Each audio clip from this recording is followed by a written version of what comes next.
Welcome to our channel. ఓ ప్రభుత్వ అధికారి ఇంట్లోని ఏసీ నుంచి సర్పం బయటపడింది. గత 3 నెలలుగా అది ఏసీ యూనిట్లోనే తిష్ట వేసినట్లు అధికారులు చెప్తున్నారు. తమిళనాడు రాష్ట్రం పుదుచ్చేరిలో ఈ ఘటన చోటు చేసుకుంది. తెంగాయి తిట్టుకు చెందిన ఎజుమాలై అనే వ్యక్తి సాంఘిక సంక్షేమ శాఖ అధికారిగా పనిచేస్తున్నారు.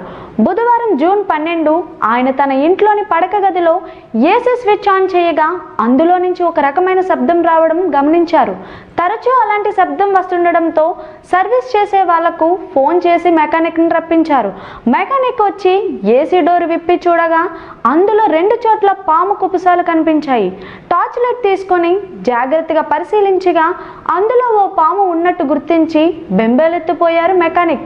ఎజుమాలై వెంటనే అటవీ శాఖ సిబ్బందికి ఫోన్ చేసి సమాచారం అందించారు.